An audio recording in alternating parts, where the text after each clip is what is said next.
right, we're here at my tiny worm bin, and what we're gonna do today is we're gonna check on that last feeding, which was half of a banana, and we set it right here, and some of my shredded greens from our juicer. We're gonna check on the burlap sack, which had a bunch of strawberries shoved into it. And then finally, we're gonna try a new experiment. And with that experiment, what we're gonna do is we're gonna take some dried whole wheat oats that we have pulverized, and we're gonna put them on one half, and then I'm gonna put regular food scraps on the other half. And we're gonna see which one they get to quicker, and we'll probably have to check in on it earlier. So let's go ahead and dig down and see if we can find that banana. And while we're doing this, I just want to draw your attention to the sides. Looks like the worms have crawled up a little bit. It was probably more moist in here. And right down the center, we're seeing some really chunky worms, which is great. But right down here, we had a banana that had gone bad. We had cut it in half and just no one had eaten it. And only one side of it was open, you know, when you cut a banana in half. And I'm wondering if they got through it. And here it is. Here is the peel and a little cluster of mites right here. In fact, I'll just hold still and we'll do a little time lapse. All right, so let's look. Whoa, bunch more over here. All right, so putting a whole banana in there excited the mites. But right here is where we expect to see a bunch of worms. So I'm just gonna kind of peel this open and see what we have in here. We've got some flattened banana, and oh, inside of it, there's even more mites. Let's go ahead and do another time lapse. All right, so maybe I should have shredded this up. In fact, that's what I'm gonna do, make it more accessible to the worms. And the mites are okay. There's not a whole lot, even though it looks like there's just a gazillion.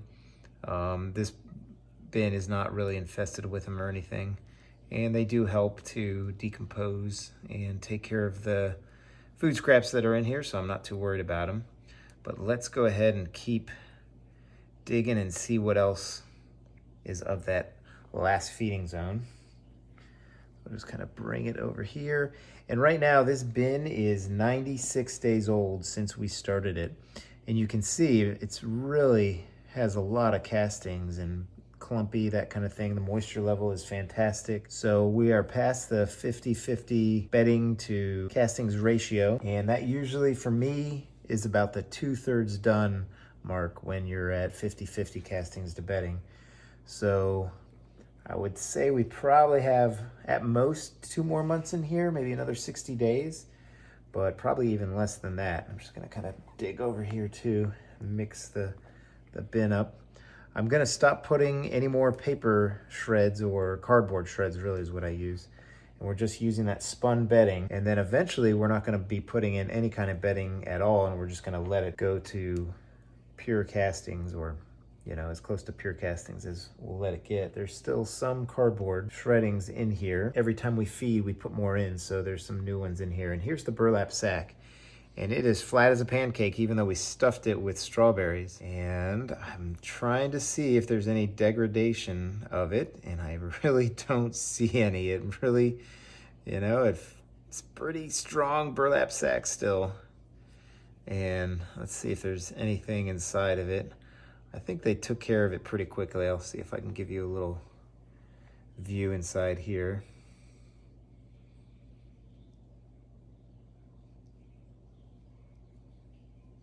I don't know if you could see anything in there, but there may be something in there, and we'll set that aside too and maybe fill it up again, put it back in there. But yeah, these castings feel great, this bedding and everything. No worm balls really to speak of, just tons of worms all throughout. So they're doing great. Now, I haven't fed any kind of grains in here, I don't think, or dry food. So this will be a first for them, but I'm really liking the moisture level and kind of the texture of it. Feels, you know, perfect. It's a little clumpy, which I like at this stage in the game. All right, I think we've gone all the way through it as much as we need to. I'm gonna pull this out of the way. Let's kind of set up our feeding zones, since we're gonna have 2. Over here, we'll put some of the pulverized oats, and over here, we're gonna put our regular food scraps. So I kind of need to make almost like a mound right here, so that I have some place to put the 2 feeding zones, and then we'll put it back over the food So let's go ahead and get started. First thing we'll do is we'll put a little bit of bedding, which is just that spun egg carton type material that I put in our magic bullet and pulverized it. So that should be about equal amounts on both sides. Let's go like over here. And then I'm just gonna kind of take from the top and sprinkle down a little bit, both sides.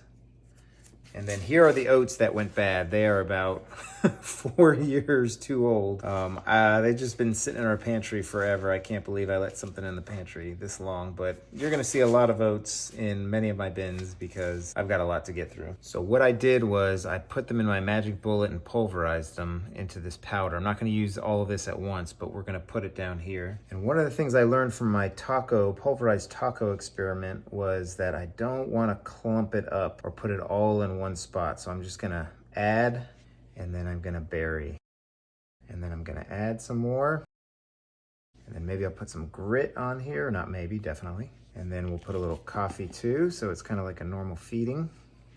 And then I'm gonna add some more of the bedding and castings on, and then we'll do some more of the pulverized oats.